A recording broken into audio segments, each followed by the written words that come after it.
time for my 10 tips on practicing service.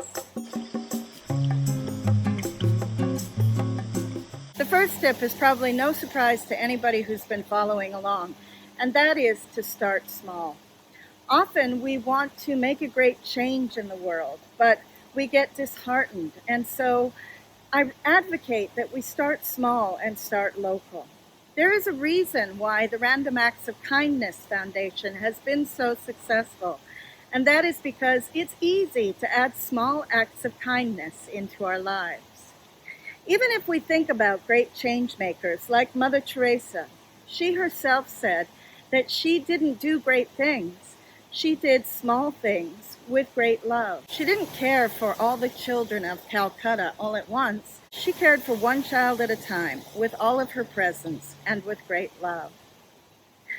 So that leads me to my second tip, and that is to follow your passion. We don't just want to serve with love in the moment, but when we are thinking of giving up time or money, it is a great sacrifice. And so if we choose something about which we're passionate, then we're more likely to stay the course and stay committed. And my third tip is for people like myself who sometimes come to the end of the day and think, did I do anything of service? Well, if you're having trouble finding ways in your day-to-day life to be of service to others, then one of the best things you can do is to develop your sense of empathy. Whether that's cognitive empathy, where you understand what someone might be going through, or whether it is emotional empathy, where you actually feel the feelings of the other person. Being able to put yourself into the shoes of another person and experience their life in some way will help you to spot where you can make a difference. My fourth tip on finding ways to be of service is to, at least some of the time, make sure that what you're doing comes at a real cost to you. Sacrifice, as we mentioned in the last video, which was dedicated to the topic of sacrifice, is necessary in the endless cycle of gratitude and service. Sacrifice is also one of the ways that we can do away with some of the ego and become more selfless. And as we saw on selfless service, selflessness benefits not only oneself through the feel-good cocktail of hormones, but it also benefits the person who's being served and the world as a whole. My fifth tip is to pay it forward.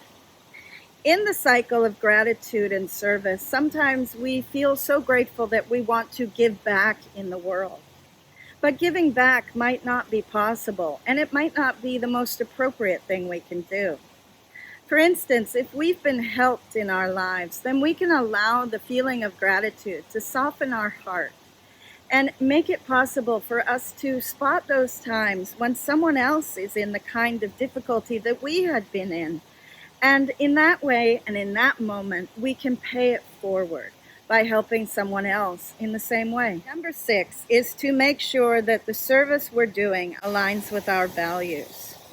Last time we spoke about how one of the barometers of whether our sacrifice is worth it is whether it aligns with our values.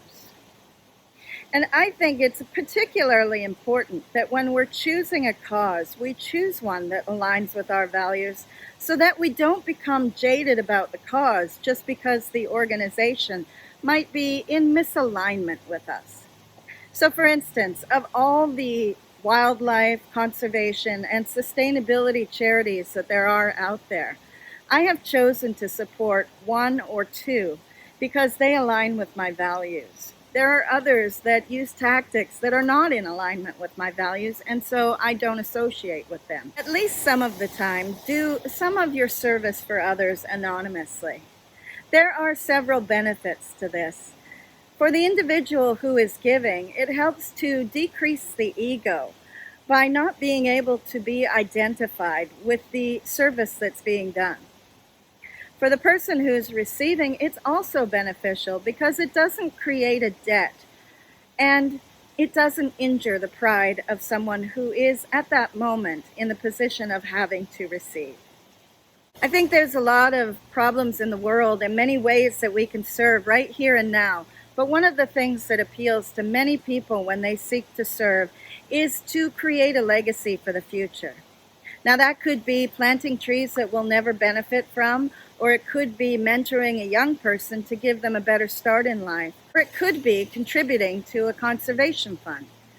There are many ways that what we do now can create a legacy for the future. I think about Terry Fox, who in 1980, despite being a survivor of cancer and having had his leg amputated, decided to run across Canada in order to raise funds for cancer research.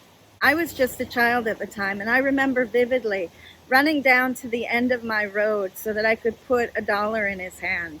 Terry didn't manage to complete his Marathon of Hope, and he died before he could run all the way across Canada. But he raised significant amounts of money for cancer research. And 30 years later, in every country where Canadian citizens live, there is an annual Terry Fox Run to raise funds for cancer research.